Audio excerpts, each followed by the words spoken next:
Good morning. My name is Becky Gundrum and I am the chair of the board of the place, and it is my pleasure to welcome you to the 2021 virtual Off the Street Breakfast, and thank you for joining us this morning.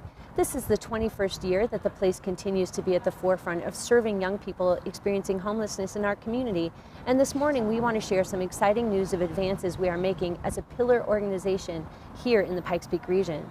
Last year we served 524 unduplicated youth.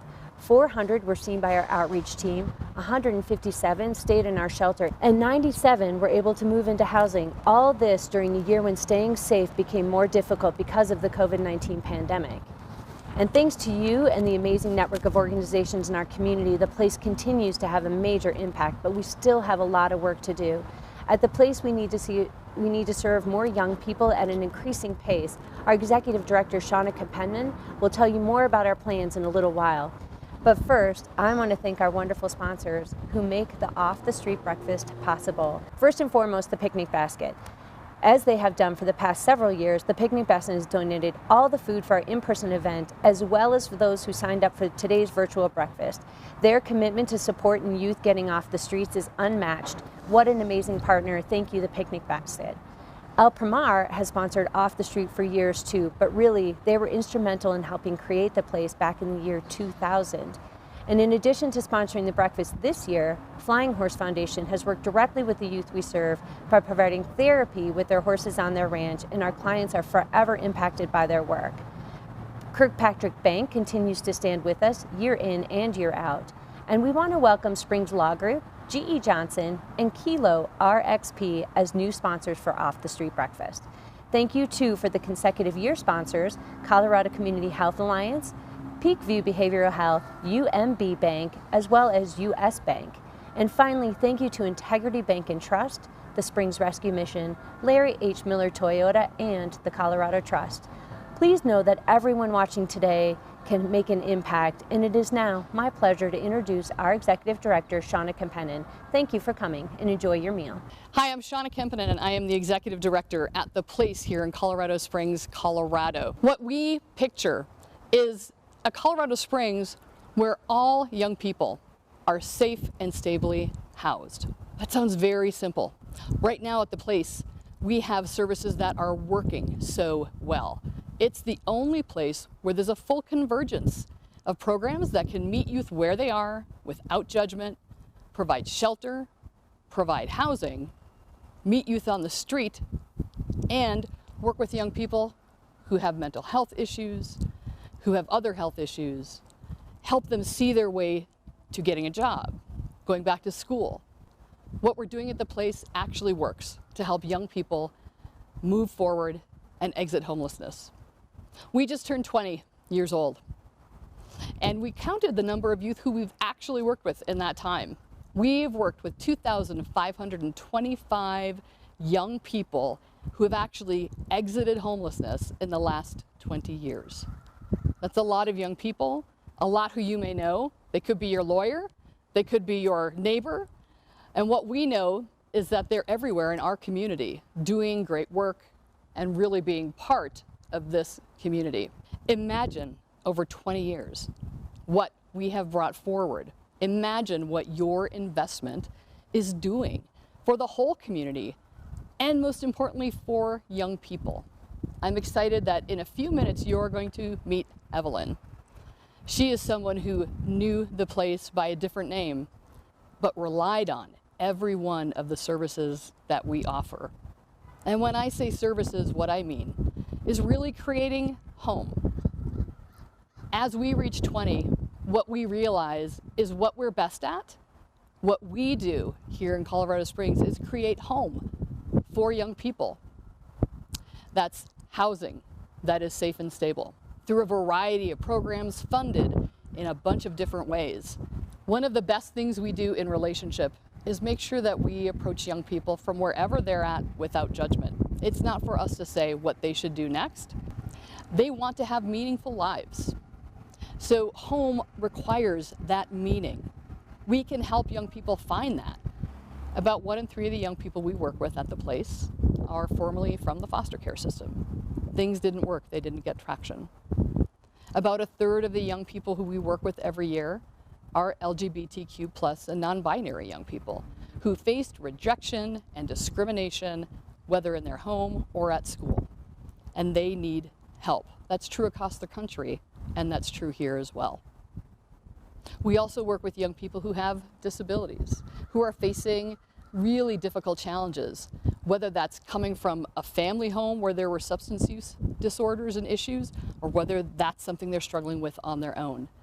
And the mental health issues that come from having lived on the street. We're here to meet them with their small t traumas and with the big T traumas. What we know is that they're hurdles. They're simply hurdles. And we know the solutions that work for young people. An essential part of home for you, for me, and for the young people at the place is that they get the emotional safety that they need, that young people have a place to turn, that they find physical and mental health services, and that they get to connect out in the community. It's what we've been doing for the last 20 years here at the place. We've been creating home. As we think about the next 20 years, the first thing I'll say is, I hope the place doesn't exist as it looks now, because young people have taken over and they've really driven the solutions and figured out how to help any future young person who falls into homelessness. What we're going to do in the meantime is really create more places and more people who can help the youth and young adults that we work with every day. Those youth and young adults are your sons, daughters, cousins, your neighbor's kid. We know that we'll work with so many this year who you would never know if you pass them on the street are struggling and don't have an actual place to stay. They're in crisis, and we meet them there. They come through the crisis, and the place is still there. So as we think about home for the next 20 years, we see key actions that are going to move us forward. It's actually quite simple. We need housing. We need to have ongoing positive relationships for young people. We need to have a drop-in center where the youth who are most vulnerable can come, be safe, and link with their future. And we need to make sure that young people build not just their housing stability, their employment and education stability, but their emotional stability and the chance to connect in community, because that's what will help them stay forward-looking. Now I get the chance to introduce Evelyn, who you're going to hear from very shortly. When you think about the 2,525 different young people that the place helped to get off the street in the past 20 years, think of her. She's going to share some of her story. And know that you will meet an Evelyn, a Susan, a John, somewhere in a hospital when you go in to get care, when you bring your child into school for their lessons. Evelyn is a school teacher in our community and has made a difference for so many young people in her classroom. Evelyn is what we call the force multiplier. Imagine the 2,525 other force multipliers across our community because of the investment in programs at the place. My name is Evelyn Reeder. I am a mother of 5 beautiful children and 1 hot, amazing, buff history teacher. I mean, to a teacher who is a history buff. Due to the COVID-19 crisis, I am a survivor of over a full year of being trapped in my house with those 5 beautiful children, whose beauty has begun to diminish with each passing day. Therefore, I am the best representative of how one can overcome insanity through strong support systems like Netflix, the Holy Bible, and clinical therapy, sometimes in the form of margaritas. I am a follower of Jesus Christ, who is my Lord and Savior. I own a t-shirt that reads, "I'm half hood and half holy, so pray with me, don't play with me." And I think that just about sums me up as a Christian. My mentor always said, life is hard, eat the fish, spit out the bones, enjoy the heck out of the good parts. And boy, are there plenty of bones to spit out nowadays. Research has shown that laughing for just 2 minutes is just as healthy as a 20-minute jog. So now I'm sitting in the park laughing at all the joggers. By now, you may have figured out that one of my mottos in life is that you have to laugh in order not to cry. I've done a lot of laughing and crying in my profession. I have been a teacher for the past 7 years. Countless displaced and broken youth walk through my classroom doors each year. So many students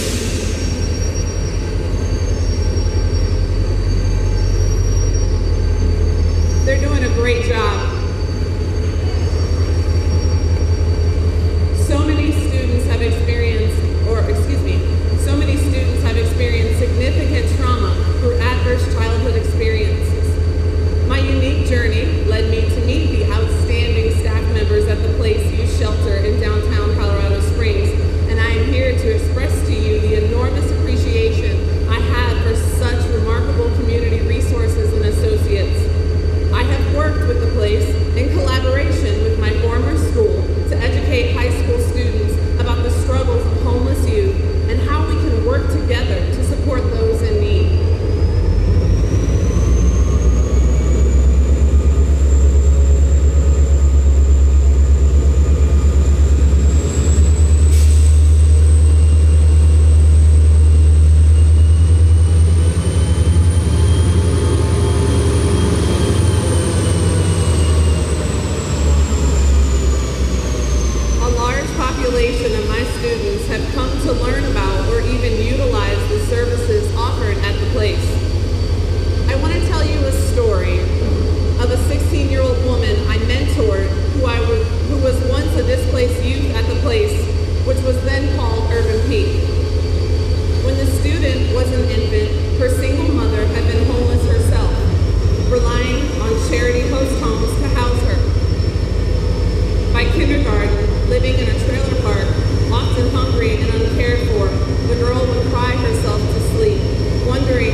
Until she was bruised and bloody.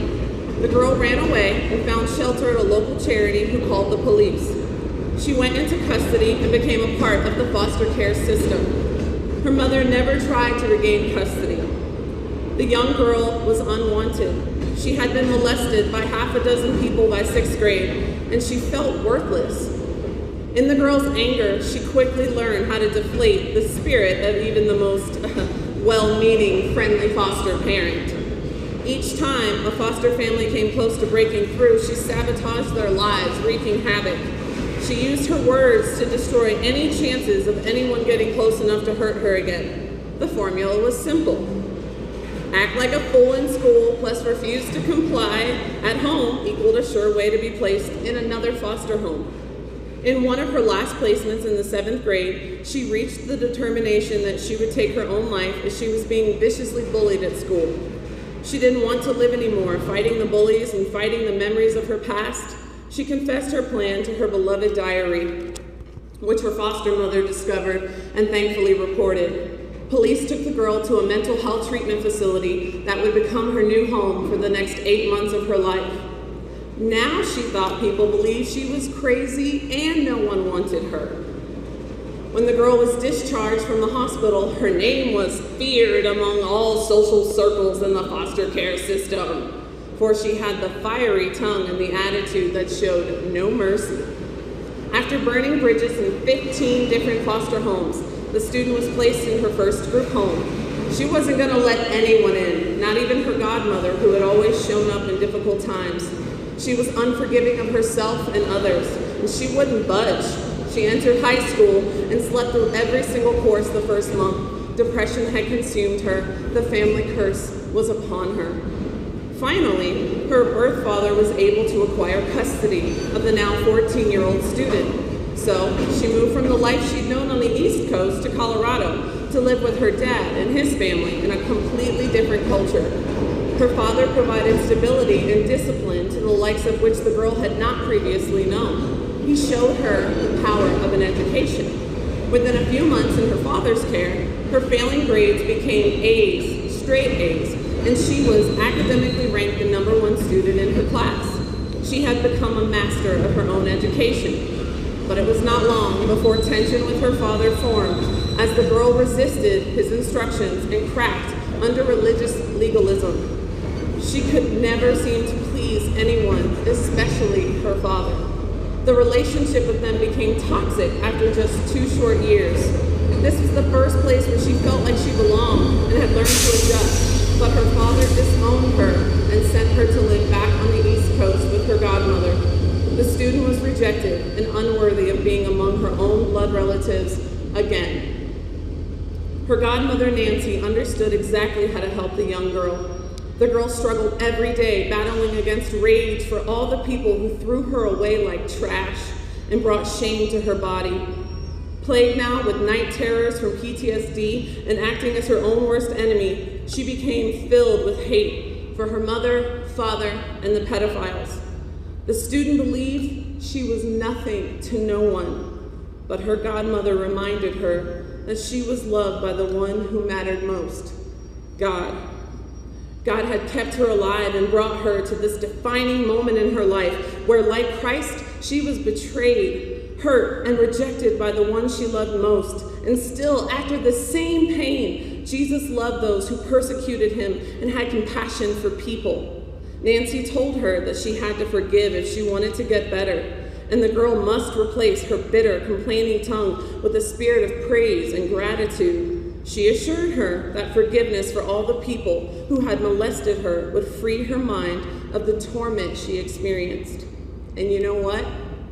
She was right. The girl cried out to God that she forgave them all and released them even though she didn't want to. Within months, she experienced relief from unforgiveness and her hatred subsided, but the shame of abuse and neglect remained. She earned money enough in her senior year to return to Colorado in her own car and paid to rent a room in a woman's house. She quickly found that she could not handle the pressures of maintaining her mental health, going to school and working graveyard shifts to pay for food and shelter. She was stuck again. The student never felt like she had enough. Never enough food and shelter. Never enough food or happiness. Never enough love or attention. She never felt like she was enough, but I can tell you, she was enough. I am enough. You see, I was the student, the former foster kid in this story. And like many children who had learned to overcome adversity, my survival instincts were to resist anyone who tried to tell me what to do. And at that time, I believed the wise old adage, when life gives you lemons, freeze them and throw them as hard as possible at anyone making your life difficult.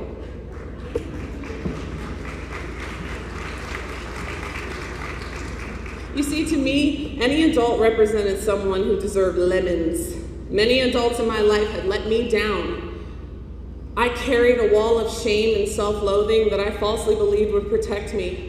And when I was 16, I met my case manager, Audrey Field, at Urban Peak. I certainly threw a few hard lemons her way. I had come to the shelter begrudgingly after my guardian was no longer able to care for me, and I realized I was truly desperate. I felt then that living in a shelter was my lowest place, not knowing that it would one day be remembered as a turning point which helped to change my life. Although I experienced a wonderful Christmas in the shelter with more gifts than I'd ever received, I was in despair. And let me just say, those gifts were nice. Somebody somewhere saw fit not to buy a bunch of cheap dollar store crap. But back to the story. I was not yet ready to face my shame at 16 years old. I attempted to commit suicide. The staff there responded and helped to save my life. I was revived after purposely taking 2 bottles of antidepressants. Social services placed me back in custody in Colorado after my father refused to take me back, and I felt totally alone. I was back in the foster care system again. I knew that I had my education going for me now, so in my first foster home in Colorado, I continued to work hard in school. I earned a full ride scholarship in my senior year of high school, and I felt hope in my future for the first time in a long while. I aged out of foster care, and the very day I graduated from high school, I moved back into Urban Peak. I met kids from all walks of life with different beliefs and value systems, yet we all embraced one another in our shared struggles. We all supported one another in our blended little family of misfits and outcasts. We were beautiful. The staff offered me more than physical shelter. They offered me emotional shelter from those who weren't so kind or loving. They weren't deterred by my nasty little attitude either. They met me on my journey where I was, stuck in my own self-sabotage. They showed me how to take my smarts and use them to build a new life. They fed me, clothed me, kept me in counseling, and helped me to save enough money to pay for my first apartment, which was later robbed, but I figured they needed that stuff more than I did if they felt the need to take it. But I digress. The place helped me to find my place in a world which often rejected me in my unsavory behaviors. Jesus said, "For I was hungry, and you gave me something to eat."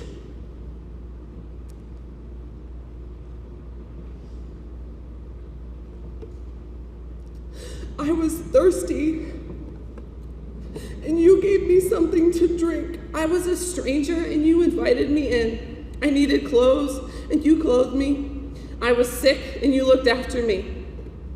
Then the righteous will answer him, "Lord, when did we see you hungry and feed you, or thirsty and give you something to drink? When did we see you a stranger and invite you in, or needing clothes and clothe you?"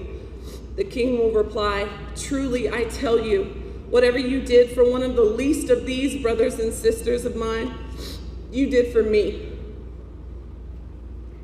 I didn't have to be put together, wrapped up in a neat package. I didn't have to pretend to be okay. I didn't have to be righteous and holy. I didn't even have to fit in. I showed that I was in need, and the place supplied me with what I needed. I was allowed to work on my healing after countless failures. Staff members listened to my struggles and made me feel like I was important, like my life had value. They provided for my basic needs, but more importantly, they cared for me as a human being.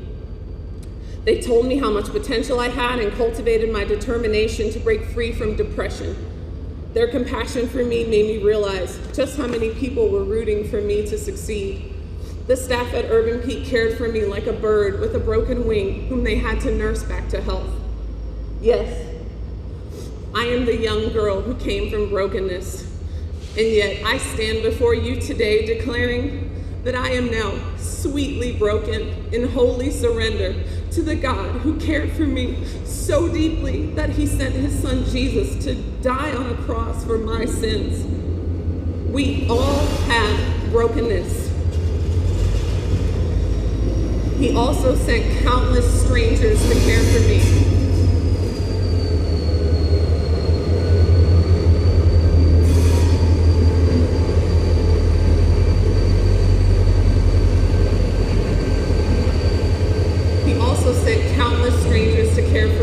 Nurturing me by planting seeds of hope, compassion, discipline, correction, stability, grace, and forgiveness. People who encounter kids like me may feel overwhelmed by what seems like insurmountable emotional pain and generations of despair. You may not be the one to water a seed, but I assure you the most effective ways to help people in need are often to just offer one seed at a time. One may offer a seed of encouragement, while another seeds of knowledge or skills. Some can offer seeds of financial support or food donations. Some offer a listening ear or a place for one to rest his head. Notice that each of us can offer something even when it seems small to us, but that one seed can be the difference between life and death for a hurting person in need. The message of hope now lives inside of me, manifesting every day as love for others, and those seeds now produce fruit. So I give back to a community that once loved me so well.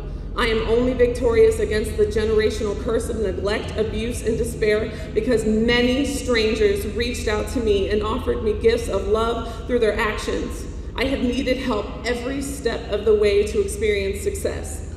And by success, I do not mean money, because I'm a school teacher with 5 kids, so I obviously don't have any.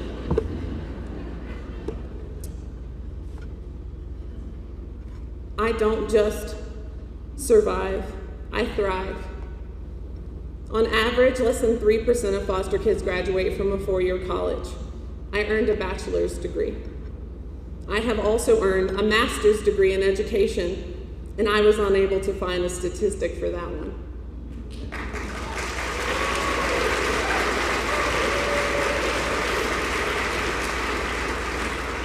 I learned the power of forgiveness, which unlocked every door thereafter.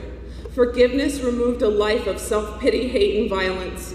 Forgiveness for myself and for some hurting individuals around me is what saved my spirit from dying. My godmother showed me this before she passed away, and I have been praising God for his mercy ever since.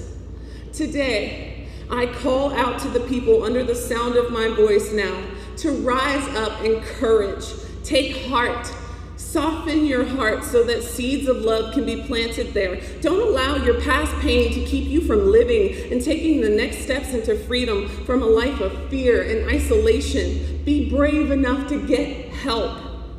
The place showed me that I didn't have to try to walk this journey alone, and you are not alone. If you hear me out there, we will fall over and over, but what matters is how you rise. Robin Sharma said, never be a prisoner of your past. It was just a lesson, not a life sentence. The Lord says that he is near to the brokenhearted. And I say it took a village, a few of them in fact, to raise this child. And so this child loves the village. I am not a product of the system. I am a product of love.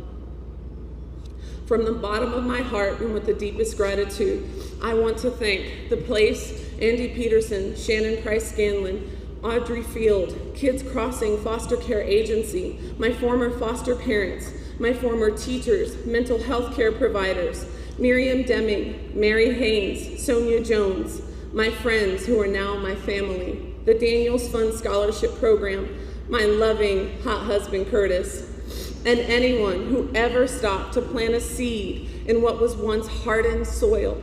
You have all changed my life forever. Your sacrifices and your willingness to help bear my burdens move my heart, and my cup runneth over. Thank you for loving me when I felt unworthy, and like my greatest mentor, my godmother Nancy, always said, life is hard. Eat the fish, spit out the bones, enjoy the heck out of the good parts. And this I will do.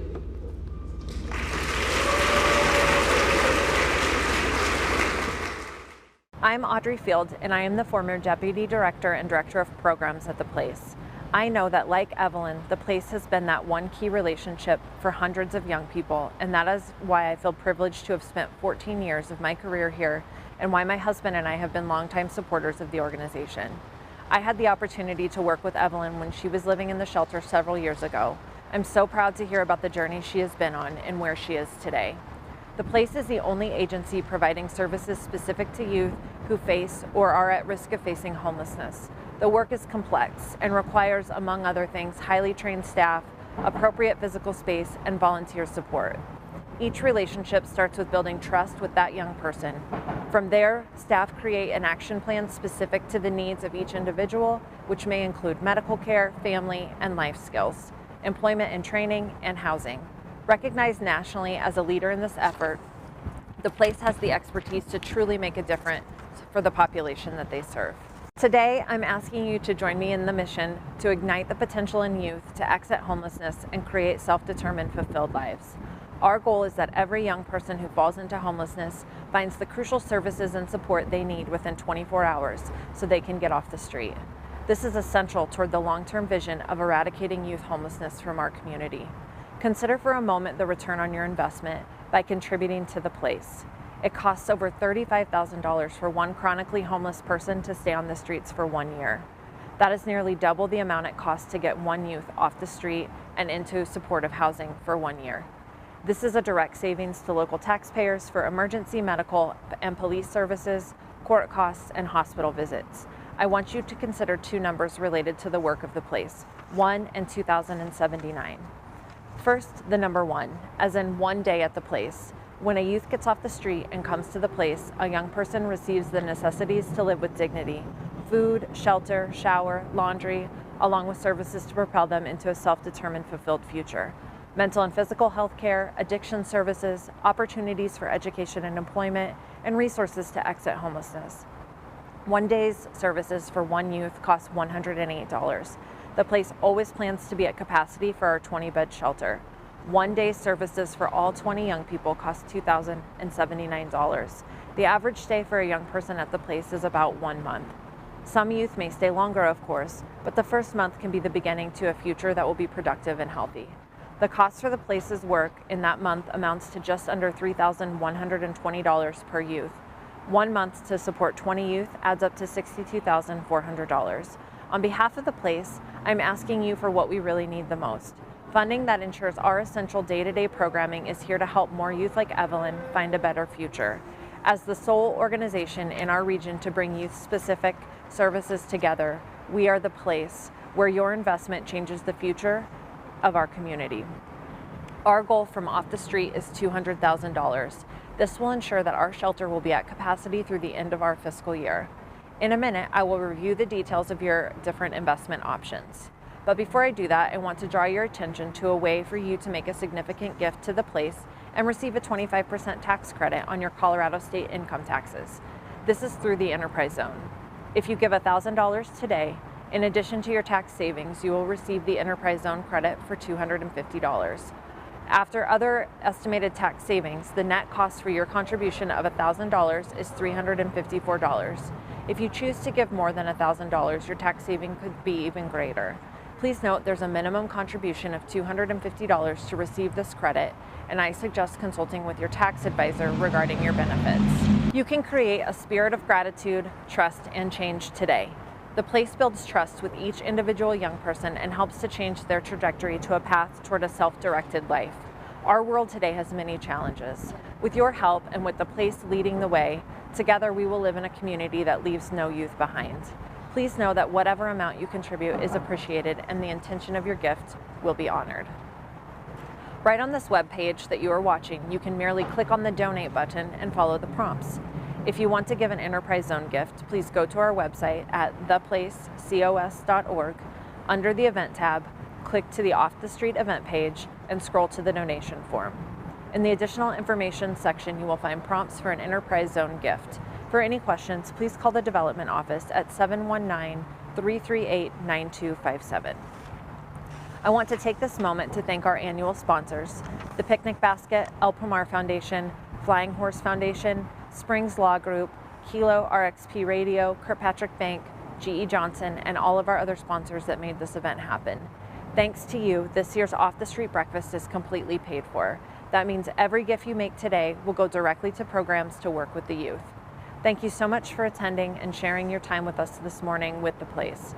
On behalf of the staff, volunteers, board, and youth, thank you for your faith in the place and your pledges of support. We appreciate you.